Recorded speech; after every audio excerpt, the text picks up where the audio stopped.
Aujourd'hui, on va continuer la halachot de Tfila qu'on a commencé la semaine dernière. Donc aujourd'hui, Bezrat Hashem, le sujet va être: est-ce que quelqu'un qui a besoin d'aller aux toilettes, Chutz mikvotrem, avant de faire sa prière, est-ce que il y a une raison de précéder le fait d'aller aux toilettes, ou bien il n'y a aucune raison et il peut faire sa amida, sa prière, et après il pourra aussi aller aux toilettes, il n'y a pas de problème. Il faut savoir d'abord que il est interdit de se retenir, c'est-à-dire si quelqu'un il a besoin d'aller aux toilettes, ça s'appelle Bal Teshaketsu, il est interdit de se retenir. Ça c'est un interdit global. Maintenant, à partir du moment où tu viens pour faire ta prière, ta amida, il faut savoir qu'il y a un autre interdit. Chachamim nous ont dit: Kon likrat Elokecha Israël, prépare-toi avant de prier à ton Dieu. Et il y a un autre pasuk qui dit aussi: Shmor raglecha ka'asher telech el beta Elokim.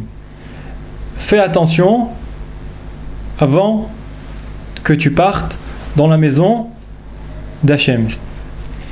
Et Chachamim, ils ont expliqué comme quoi, d'après ces deux psukim là, il faut faire attention de ne pas prier et on avait besoin précédemment d'aller aux toilettes.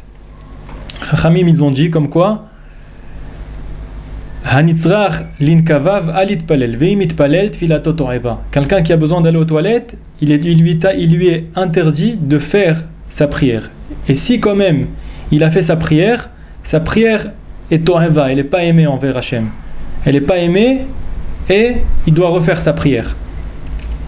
Maintenant, il faut savoir qu'on parle de tous les cas, c'est-à-dire on parle bien de la tfila, de la hamida, du kriyat shema, des brachot, de la birkat Hamazon. Il est interdit, à partir du moment où quelqu'un il a besoin d'aller aux toilettes, il lui est interdit de faire toute chose, toute bracha, toute tfila avant qu'il parte aux toilettes. Maintenant, si quelqu'un, la seule différence qu'il y a dans cet interdit d'aller aux toilettes ou de ne pas aller aux toilettes avant, la seule différence qu'il y a entre la Hamida, c'est-à-dire la prière, et le Kriyat Shema, et les brachot, et la Birkat Hamazon qu'on fait, la seule différence c'est: est-ce que quelqu'un qui a déjà prié, est-ce qu'il doit refaire la prière ou pas? Quelqu'un il avait besoin d'aller aux toilettes par exemple, et il n'est pas parti aux toilettes. Il a fait sa prière comme ça.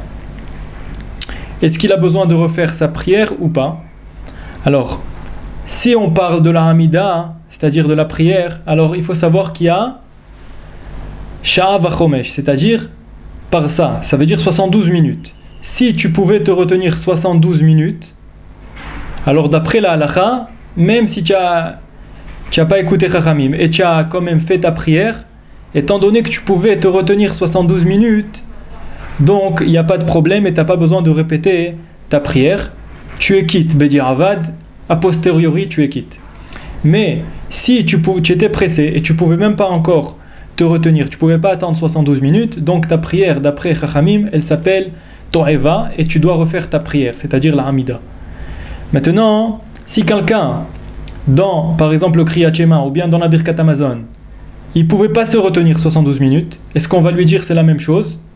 Alors non, le chidouche c'est ça, c'est que si tu ne pouvais pas te retenir et malgré ça tu as fait ta Birkat Hamazon, ou bien ton Kriyat Shema, ou bien tu as fait Boré Periaret sur une pomme par exemple, alors dans ce cas-là, tu ne devras pas refaire la bracha, même si tu ne pouvais pas attendre 72 minutes. Donc on a appris aujourd'hui comme quoi il y avait une différence entre la Hamida, qu'il est strictement interdit dans tous les cas. Si tu ne peux pas attendre 72 minutes, il t'est interdit de faire la Hamida, et Vadaï, si tu l'as fait, tu dois répéter ta Hamida. Et on a appris comme quoi, si par contre quelqu'un il pouvait pas attendre 72 minutes et il a fait par exemple une bracha sur une pomme par exemple, eh ben il devra pas refaire.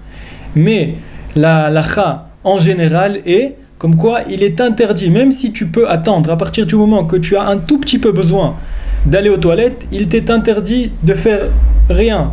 Tu n'as rien le droit de faire, ni Hamida, ni brachot. Et si tu as déjà fait, alors c'est comme on a dit précédemment, Baruch Adonai, Le'olam, Amen, Ve'amen.